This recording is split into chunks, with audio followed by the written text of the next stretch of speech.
Hey, this is Math Minutes Pro with Dr. Harrison. Today I want to talk to you about 3 study strategies. The first I want to talk about are note cards. So note cards are important. Using note cards are great. Remember, the importance of studying is to help you to move the information and your math understanding from short-term memory to long-term memory. Note cards are great for doing that. Now, you can use note cards to help build your math vocabulary, putting the word on the front and putting your explanation on the back of the note card. That helps. A lot of times students don't do well in math, or they have difficulty because they don't understand the question, or maybe they don't understand a word in the question. So build your math vocabulary and study those note cards. When you read a question and you see the word, you understand the question, you understand what's being asked of you.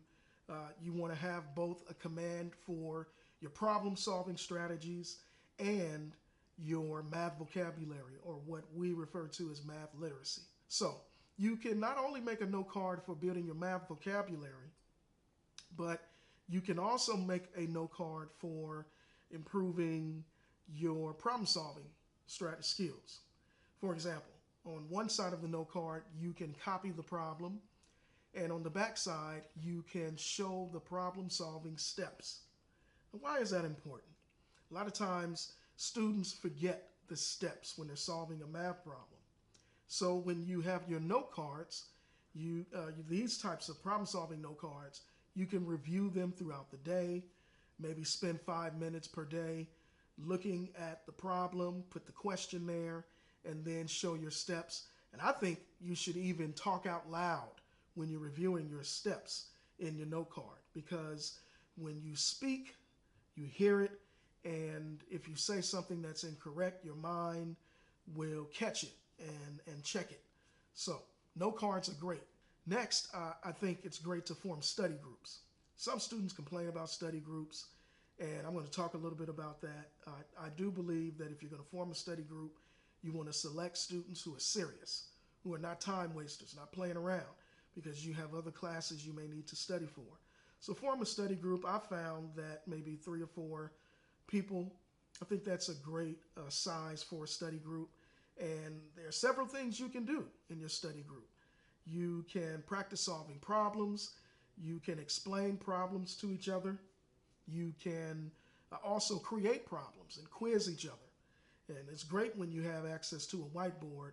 You can solve the problems on the whiteboard, talk about it, ask questions, build your understanding. This is a great time to practice your math literacy and also practice talking out your problem-solving steps. Now, you can have a face-to-face study group, but remember, we have technology. You can also use a teleconferencing environment. And some students are able to do that, where you can show a whiteboard.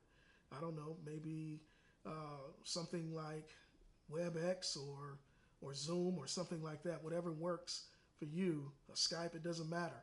But, if you are not able to get together physically, you can always use that technology-infused web conferencing environment for your group. And then last, I want to talk about test corrections.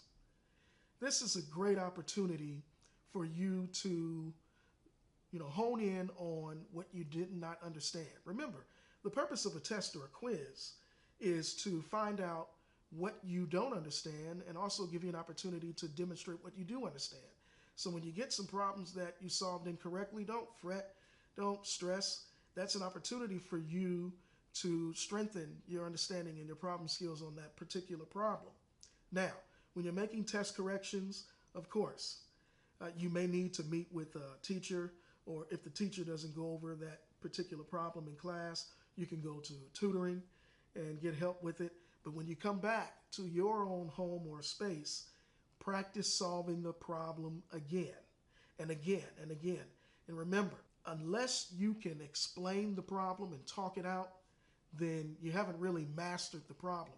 The goal is to master the problem. Remember, there are 3 phases of mathematical understanding. There's a word sentence, that's your word problem. There's a math sentence, then there's a picture or model. And so you want to be able to make sure that you have that 3-pronged understanding of mathematics. So make time to make corrections on your tests. And then after that, see if you can solve that problem by yourself without looking at the test correction or the problem that you corrected with the steps. See if you can solve that problem and write those steps without using some external resource, okay? If you can do that and you can talk it out when you're solving the problem, that means you're ready. It's good to make corrections because sometimes you may have another quiz or test that's comprehensive, and that type of problem may pop up again. Also, you want to make sure you build your understanding of the math concepts and strategies before you move on to the next concept. Remember, math builds on top of things. So the problems you're learning now are problems that take into account the other things you learned in previous problems. So, thank you for watching. If you found this video helpful, remember to like, comment, and subscribe. Don't forget to check out my Patreon page on my video description below. On my Patreon page, you can get access to exclusive math lessons, study tips, brain teasers, live Q&A, and more. See you next time.